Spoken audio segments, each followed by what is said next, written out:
Muy buenas tardes amigos de Prensa de la Esquina TV. Hoy en el programa Diálogos estamos con el congresista Miguel González del Partido Morado. Señor congresista, muy buenas tardes. Buenas tardes, Diógenes. Buenas tardes a Prensa a la Esquina. Congresista, preocupados todos por lo que pasó ayer. Fue un capítulo, un cierre no esperado para muchos. Eh, y usted votó en contra de la vacancia. ¿Qué lo motivó a votar en contra? Desde un principio, nuestra línea siempre ha sido la estabilidad del país, la estabilidad política y impulsar también las investigaciones que sigan su vía regular. Ujú. Nos parece que el presidente debe ser investigado, debe seguir las investigaciones y los procesos regulares, pero no nos parecía que haya suficiente sustento para una vacancia. ¿Por qué?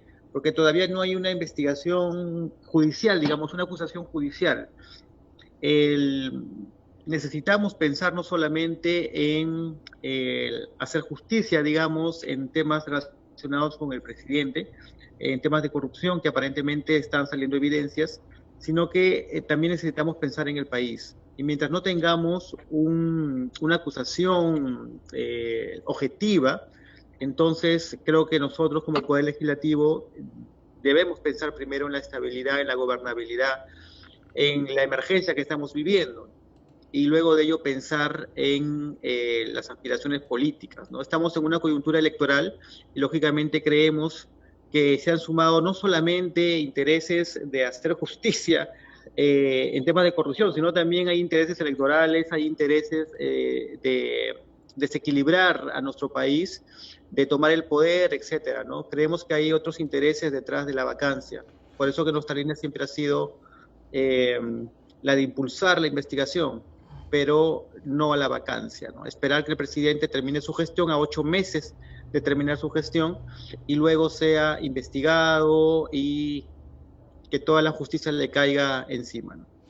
¿Usted había pensado tal vez en que realmente había motivos para poder vacarlos? Porque tal vez, perdón, había motivos sí de investigación contra él, pero que no era el motivo todavía para poderlo vacar. En todo caso, ¿cuál consideraría usted que es la permanente incapacidad moral del presidente que sus colegas habrán tomado en cuenta para poderlo vacar? ¿La mentira es una incapacidad permanente? Primero recordemos que esta causal de vacancia es en base a las acusaciones que se le están haciendo cuando era gobernador regional de Moquegua. No son acusaciones de corrupción en su periodo de gobierno como presidente de la República. Entonces, son acusaciones que él, inclusive algunas ya venía arrastrando de alguna manera, ¿no? Hay una investigación, pero no hay una acusación. Estos colaboradores eficaces que mencionan son aspirantes todavía, no son colaboradores eficaces así como tal, ¿no?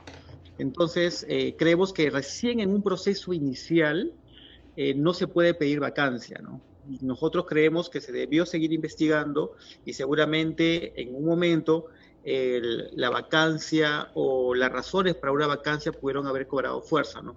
Pero Mm. también creemos que a 8 meses de las elecciones, perdón, del término del mandato, el presidente debió seguir y más bien lo que se debió hacer es lo que hicimos nosotros como bancada, proponer proyectos de ley de tal manera que podamos cerrar puertas al final del periodo del presidente para que se pueda pues escabullir de la justicia. Presentamos un proyecto de ley para que el presidente permaneciera en el país durante los próximos 6 meses de culminado su mandato. Eso nos parecía algo razonable, una llave poner ahí para que el presidente no pueda eludir de la justicia, ¿no?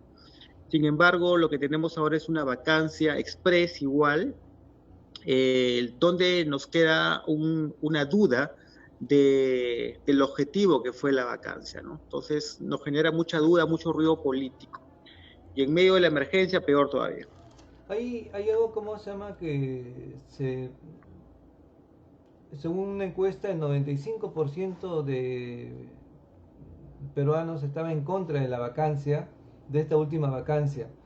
Y sucede que en el anterior periodo de vacancia, también cuando no se, digamos, se salvó al señor Vizcarra, Mm. la gente no salió a protestar, nadie reclamó por eso. Ahora, con una encuesta donde el 95% apoyó al presidente, eso se ha traducido en estas protestas que hasta el día de hoy, hasta este momento, continúan en la calle en contra de ese mandato que tiene el señor Merino. Claro, y hay que tener en cuenta que el reclamo no es, y nuestra postura también política, no es a favor de Vizcarra, Ujú. sino es a favor de la gobernabilidad. Creemos que Vizcarra sí debe ser investigado. Hay una insatisfacción también en la ciudadanía con respecto a ciertas decisiones que se han tomado para manejar la emergencia sanitaria. Esto nos queda claro, ¿no? Nosotros mismos en el Callao hemos sido uno de los primeros en criticar, inclusive, la poca voluntad de algunos ministros para poder, o la poca eficiencia que han tenido para poder enfocar las estrategias para la emergencia sanitaria. Ujú. Pero una cosa es eso, corregir, digamos, las decisiones del Ejecutivo, y otra cosa es, digamos, vacarlo, ¿no?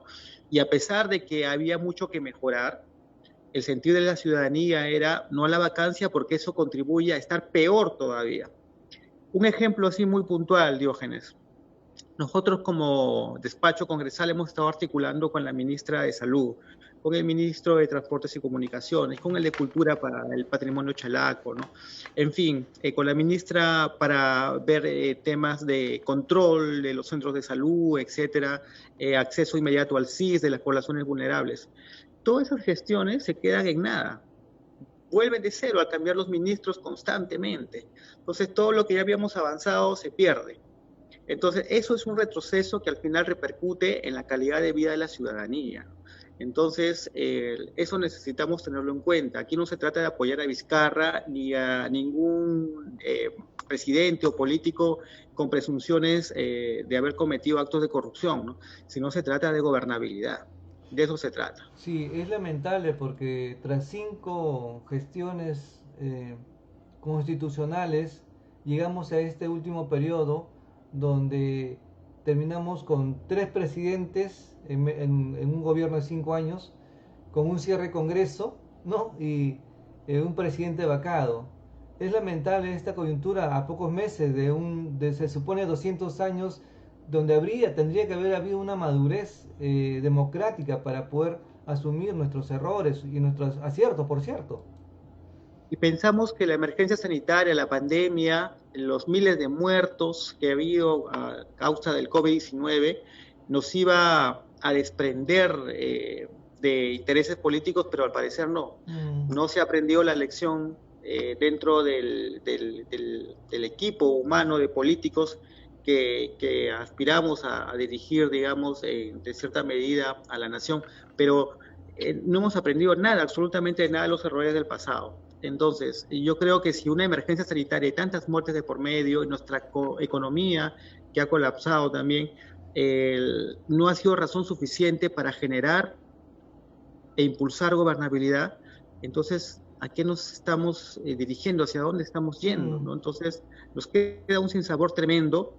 La ciudadanía tiene todo el derecho de salir a las calles a protestar. Es una medida de cierto riesgo, pero tiene todos los derechos también porque es la indignación, porque cree que vamos a paralizarnos como país, porque considera que nos estamos haciendo daño.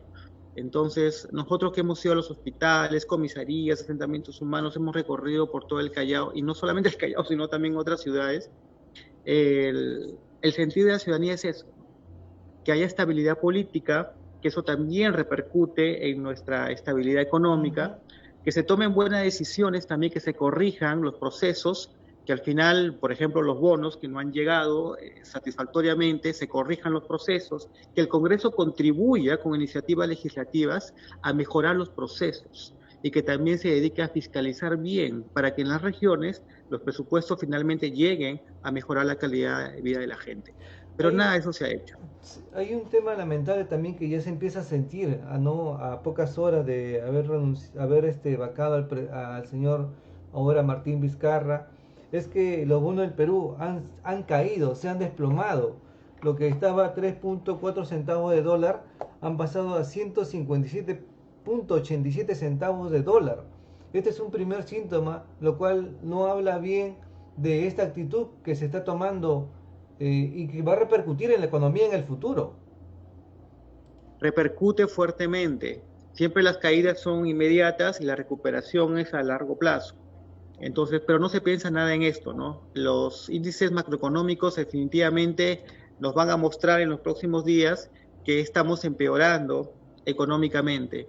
Sin embargo, confiamos que una vez más sea el impulso de los emprendimientos y del sector eh, microempresarial de los peruanos el que sostenga la economía. Y eso es lamentable porque muchas veces en el Congreso ha habido muchas iniciativas legislativas a favor de las MIPE, de los pequeños empresarios, ¿no? Pero se discute tanto, que al final no termina aterrizando en este beneficio hacia nuestros pequeños productores. Entonces, hay un gran reto del señor Merino asumiendo la presidencia, lo hemos escuchado muy brevemente su discurso. Él menciona que hará un gabinete de consenso, representativo, etcétera, que se garantizan las elecciones, pero la gran pregunta aquí es cómo llegamos a las elecciones, cómo llega el país a las elecciones, si al final tanta inestabilidad, tantas malas decisiones, no solamente del legislativo, sino también del ejecutivo y de los gobiernos regionales, lógicamente, cómo llega nuestro país al bicentenario. Muy mal, lamentable. Hay un tema también que hoy la ministra ha pedido, la ministra de Economía y Finanzas, María Antonieta Alba, ha pedido prudencia y responsabilidad del nuevo gobierno. ¿En qué se va a traducir esto sabiendo que hay grandes intereses dentro del Congreso para pedir el 100% de las AFPs, pedir el 100% de la ONP, que sabemos que es una bolsa rotativa, no es un fondo fijo que tiene cada uno que aporta? ¿En qué se va a traducir este nuevo gobierno dentro del Congreso, sabiendo que habían intereses particulares propios? Hablemos de SUNEDU, hablemos de las universidades Bambas, las universidades que estaban encarpetadas, que no iban a salir, pero que ahora que ya tienen mayoría en el Congreso por esta alianza que se ha formado, van a empezar a salir. ¿Qué nos va a pasar en todo caso? ¿Todo lo que se puede haber avanzado va a retroceder? Esperemos que no, sin embargo tenemos una gran duda y una gran desconfianza. Lógicamente medidas tan populistas pueden ser impulsadas ya no del legislativo, sino desde el ejecutivo, lógicamente, ¿no? Sin pensar en el futuro del país. Nuestro temor, como tú lo has mencionado, que no se dé cabida a la reforma del sistema pensionario, que es lo que nosotros apostamos, que todos tengan una pensión digna, etcétera, y se está trabajando la reforma con una comisión especial, ¿no? Pero desde el Ejecutivo, teniendo en cuenta lo que siempre nos han manifestado, pues nos aterroriza de alguna manera saber que todas estas medidas de corte populista puedan ser liberadas. Pero la posición de nosotros como bancada es ahora una postura opositora, siempre defendiendo la gobernabilidad, siempre defendiendo los proyectos de ley buenos que lleguen a la gente, pero que también puedan mantener el equilibrio económico, ¿no? Porque cuando hablamos de economía no estamos hablando de las grandes empresas, sino estamos hablando del bolsillo de la gente. Entonces nosotros no vamos a bajar la guardia, vamos a seguir en esta posición de estabilidad, en esta posición de tener buenas reformas, de apostar por una reforma educativa, que se le dé su espacio a la SUNEDU, que no se autorice la creación de más universidades, hasta garantizar una verdadera reforma educativa, ¿no? Que se impulse la empleabilidad y no tanto los subsidios, ¿no? Que en realidad nos están acostumbrando mucho a ellos. Y que definitivamente el sistema pensionario siga el camino de la reforma conforme se ha trazado y que no se liberen los fondos a diestra y siniestra, que en realidad pues sí tendría repercusiones a corto y mediano plazo. Pero sabe también, congresista, de que esa es la manera más fácil de poder llegar a la gente, a través del bolsillo, como se dice. No vamos a entrar entonces en una espiral populista donde estos grupos que se han juntado para poder hacer la vacancia posible tengan también esos intereses propios de cara a las elecciones, lo entenderíamos si fuera de acá a 3, 4 años, pero de acá a meses hay una elección donde el más popular va a ser tal vez elegido, pero no porque tenga conocimiento, no porque sepa, no porque tenga entendimiento del aparato, sino porque le estás afectando algo muy cerca, el bolsillo. Esto es liberar los fondos de la AFP, las ONP. No, o sea, un populismo descarriado se podría producir. No hay un Sí, se peligro podría y ustedes producir. siendo pocos y creo que dos, tres agrupaciones nada más, ¿cómo van a poder enfrentar todo esto? Con lo que tengamos, Diógenes. Hay que hacerlo. Aunque seamos minoría, no hay que desalentarnos ni motivarnos. Aparte, confiamos bastante en los colectivos ciudadanos. Confiamos bastante también en un sector de la población que está saliendo a expresarse hoy día y que se da cuenta de lo que está pasando en el país. Entonces, nosotros como bancada opositora ahora, no es algo político esto, perdón, no es algo partidario, sino que debemos pensar como un bloque colectivo, ciudadanía, autoridades, políticos que en realidad están del lado de la gobernabilidad. Y yo confío en eso, ¿no? De que hagamos un bloque opositor, no solamente pensando en una bancada o en 19 congresistas que votaron en contra de la vacancia, sino en todo un colectivo ciudadano y autoridades que verdaderamente también estén eh, eh, alineados en una postura de gobernabilidad y de verdadera responsabilidad política. Entonces nosotros confiamos en eso, no solamente centrémonos en una bancada minoritaria o 19 congresistas, ¿no? Sino en Claro, todo el pero colectivo. también entenderás que hay una dictadura de los votos, ¿no? Esos votos que tienen intereses partidarios, que representan a lobbies, y se ha demostrado en esta última votación. Entonces, ese es el temor. Ya no nos va a poder representar este Congreso como hubiéramos querido. Sí, lamentablemente, y aquellos que tienen acusaciones e investigaciones y que están dirigiendo comisiones de fiscalización y más, entonces simplemente van a permanecer ahí, ¿no?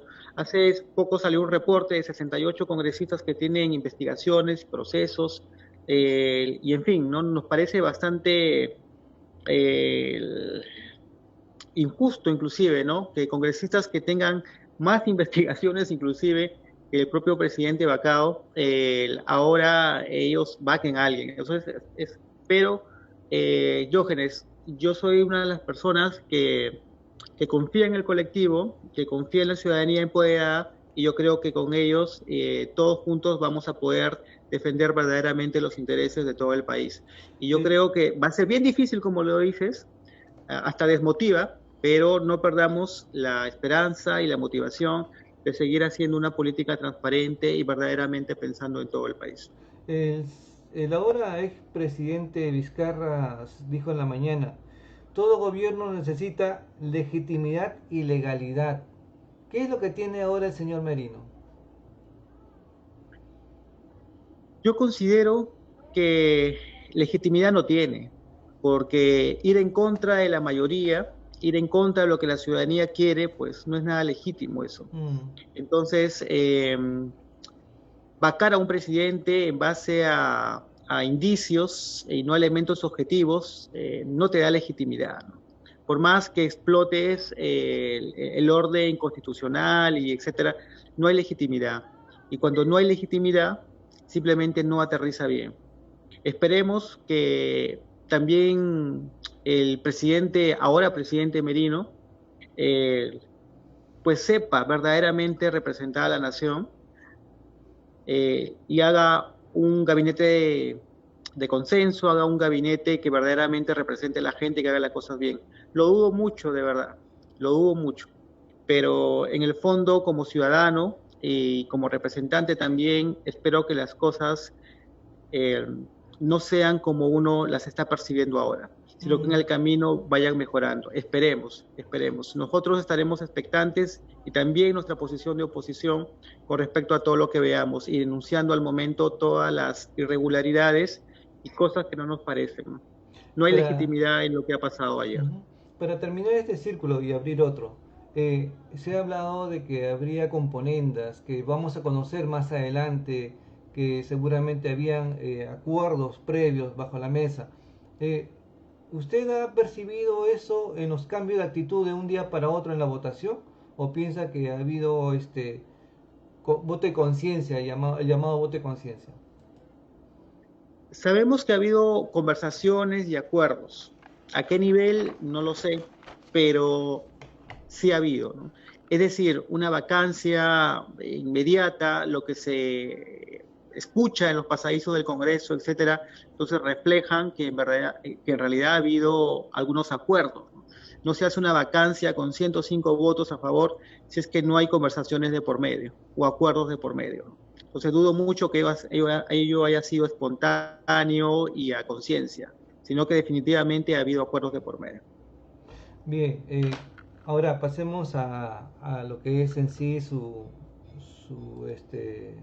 labor como congresista. Creo que usted iba hoy día a juramentar como presidente de la investigación a los gobiernos regionales del Callao. Tengo entendido que eso iba a hacerse hoy día, ¿no? Pero se cortó todo. Pero siempre va a Sí, juramentar. sí, lamentablemente hemos tenido que postergar posiblemente sea el día jueves en la mañana, la instalación de la comisión Mm, por todo lo sucedido ahora. Todas las comisiones que tenían sesión programada para hoy día han sido postergadas. Nosotros también hemos decidido postergar la sesión de instalación de hoy día, no postergarla 10 meses como el Congreso pasado, que demoró 10 meses en instalarla, sino solamente un par de días. Que pase la coyuntura de ahora, entiendo que en la tarde van a juramentar el nuevo gabinete y entonces algunos congresistas están, digamos, distraídos y atentos a todo lo que va a mm, pasar durante el día, ¿no? También los cursos que se dan acá en el Congreso también han sido suspendidos, pero sí. eso no va a retrasarnos en la instalación ni en las investigaciones que ya se han empezado de alguna forma a recopilar cierta información para poder proceder. Justamente sobre esto, el control concurrente que está teniendo ahora Contraloría. la Contraloría a los gobiernos regionales, en este caso, desde el año pasado, firmaron un convenio, ¿no? Para hacer el control concurrente del gobierno regional de Callao con la Contraloría. ¿Esto no le aliviaría a usted un poco la carga de investigar esta gestión o cree que siempre ha habido irregularidades en esta gestión del señor Mandriotti?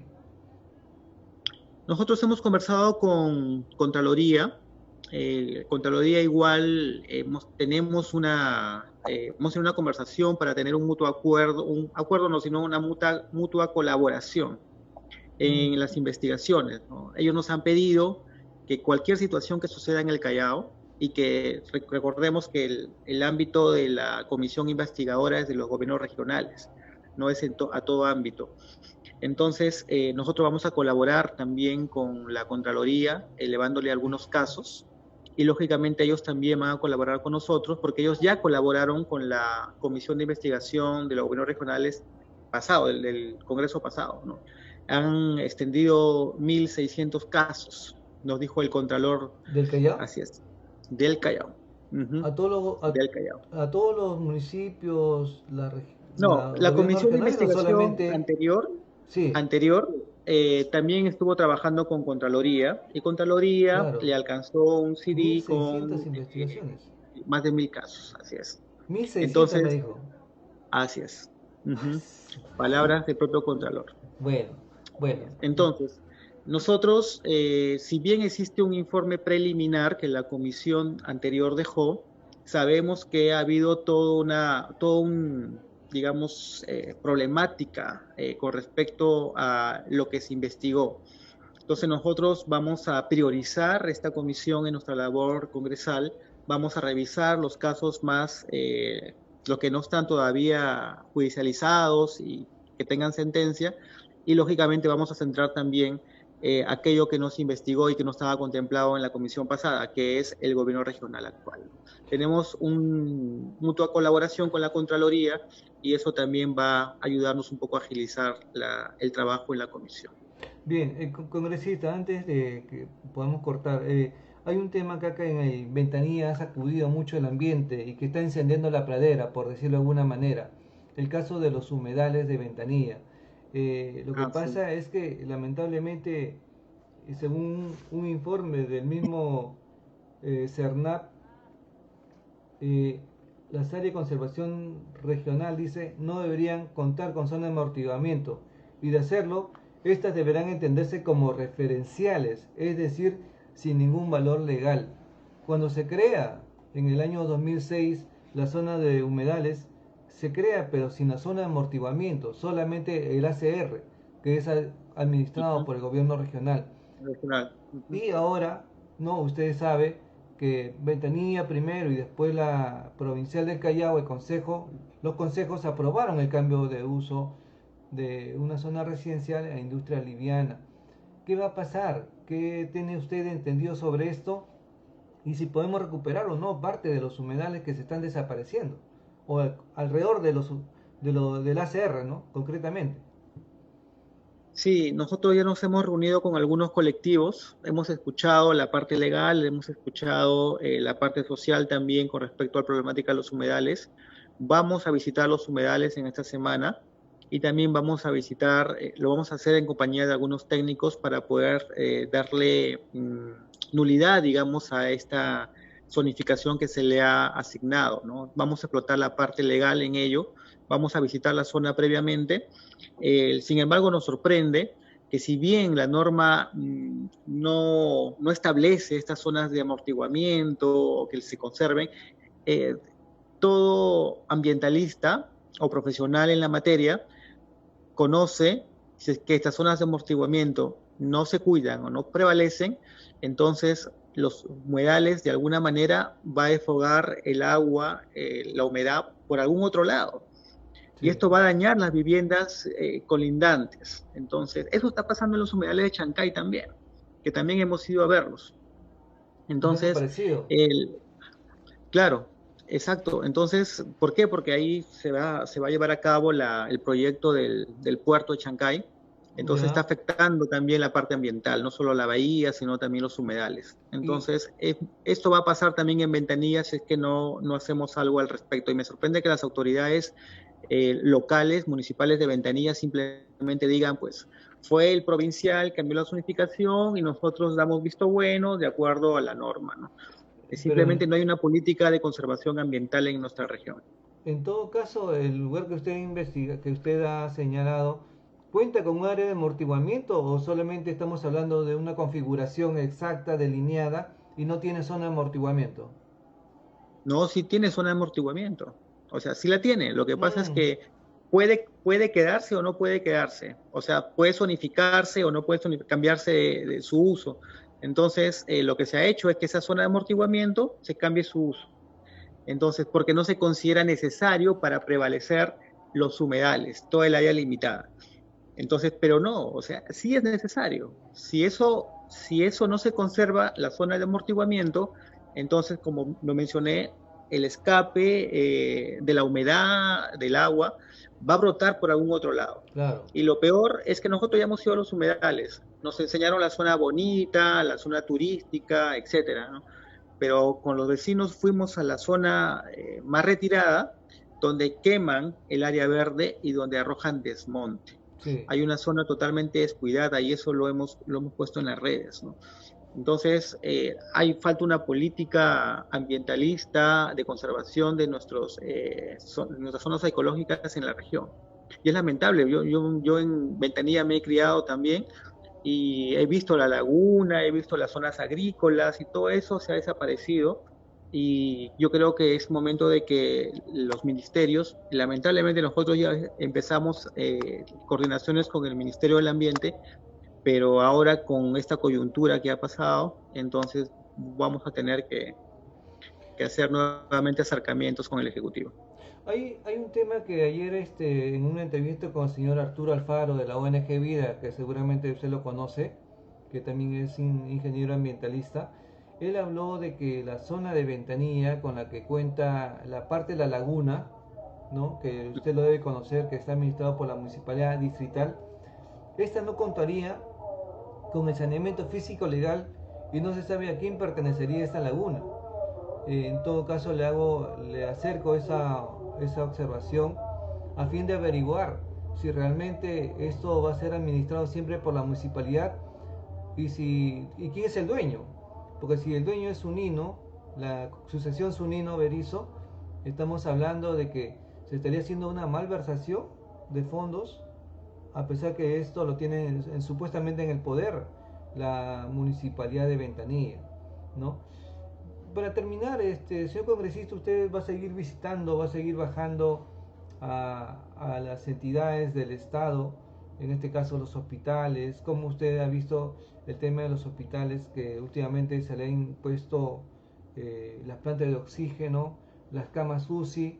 Eh, la verdad que la otra vez conversábamos con el director del Hospital Carrión y decía, nosotros tenemos 18 camas UCI y las 18 están ocupadas. Ojo, y estamos hablando de hace casi 3 semanas, cuando no estamos en un pico elevado de la pandemia. Entonces, ¿qué va a pasar cuando llegue la pandemia y no haya camas UCI porque las que están ahorita, por ejemplo, están ocupadas? ¿Qué va a pasar con la población? Ah, todos estamos esperando de que haya un rebrote. Entonces, ¿qué va a pasar? Algo que no se tiene muy claro es cuántas camas UCI hay acá en Ventanilla, perdón, en el Callao, y cuántas se necesitan realmente, porque la mortandad también ha sido alta acá en el Callao. Sí. Ujú. Sí, nosotros vamos a seguir visitando. Al Carrión hemos ido 3 veces. 3 veces. Hemos hablado con cuerpo médico, trabajadores, cuerpo técnico, los directores y con los pacientes de COVID. Inclusive también hemos ido a visitar las carpas, etcétera, ¿no? O sea, esa actividad no va a cesar, vamos a continuar. Lamentablemente la actitud del director del Hospital Carrión ha sido no reconocer algunas falencias que hemos encontrado. El Contraloría no ha logrado de alguna manera cubrir todas las deficiencias o tener, digamos, un acompañamiento o una intervención como se esperaba.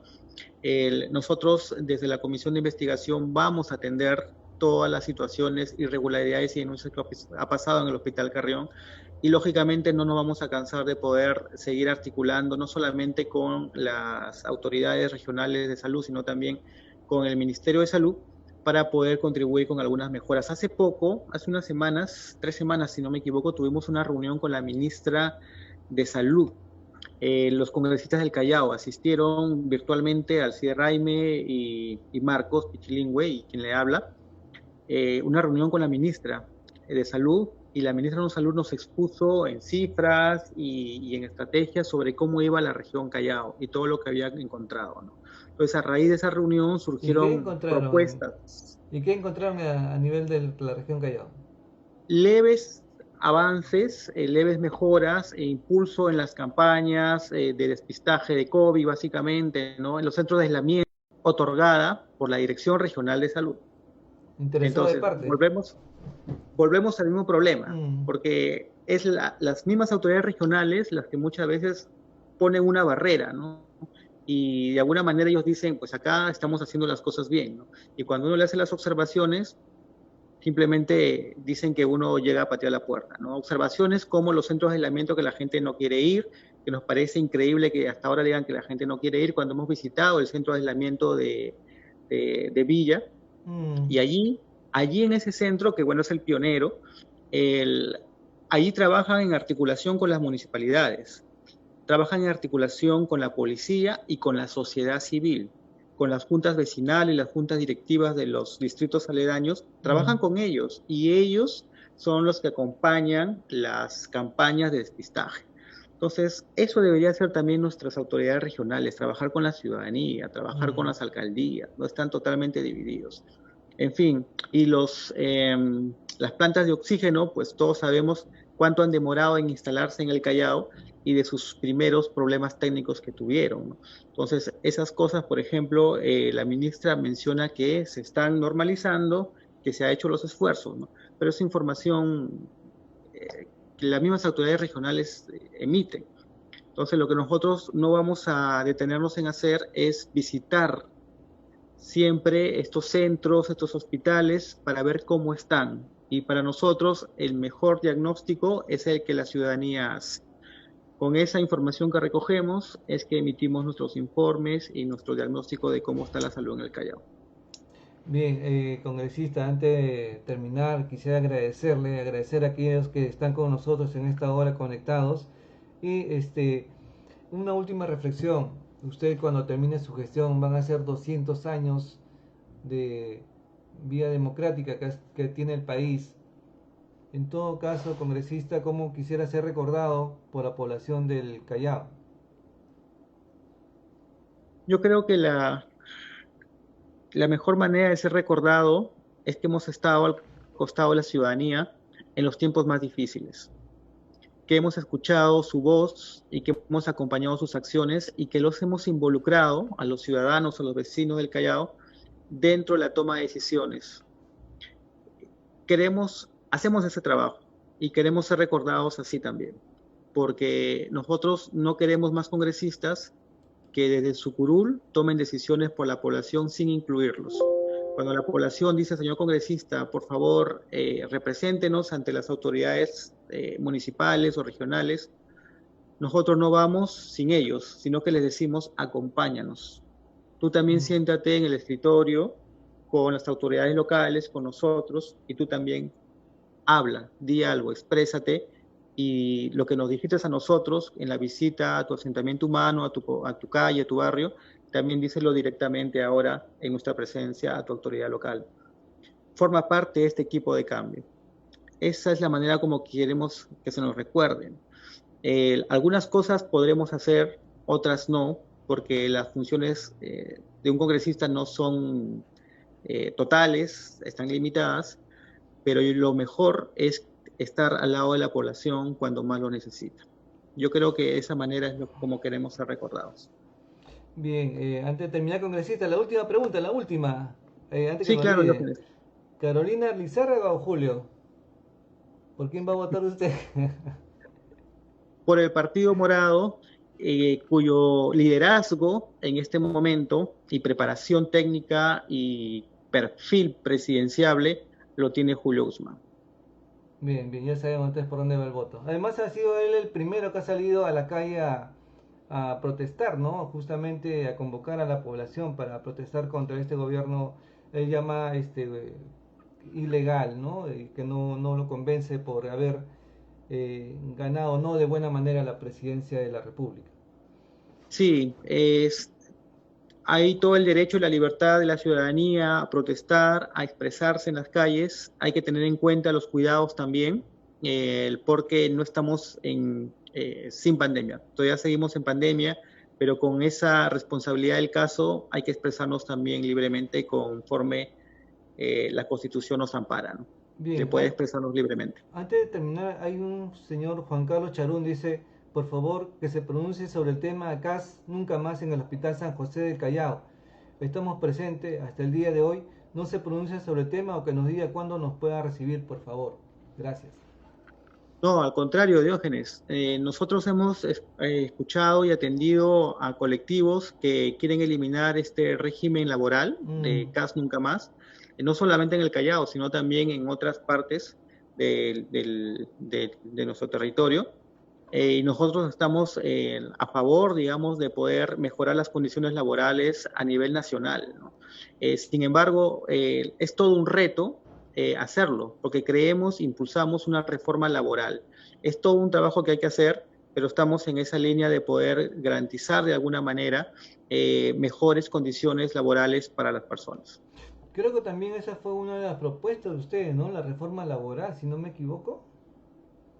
Sí, Sí, entonces claro, está dentro de derechos esto, ¿no? laborales, mejores regímenes laborales, etcétera, mejores condiciones. Lamentablemente en esta pandemia hemos fiscalizado bastante el tema laboral, hemos acudido al Ministerio de Trabajo, etcétera, a las propias empresas, hemos oficiado para poder defender derechos laborales, ¿no? Sin embargo, en medio de la emergencia ha sido un poco difícil. Sin embargo, mantenemos esa línea, ¿no? De poder trabajar por mejorar los derechos laborales. Bien, congresista, le agradezco por su deferencia hacia Prensa de la Esquina, por este diálogo que hemos tenido con usted para esclarecer los temas que están pasando en estos momentos. Bien, Gracias, Diógenes, gracias a la esquina. Un abrazo. bien, bien, gracias amigos también, buenas tardes. Estaremos con ustedes en breve momento con otra entrevista para continuar así. Gracias, congresista, buenas tardes.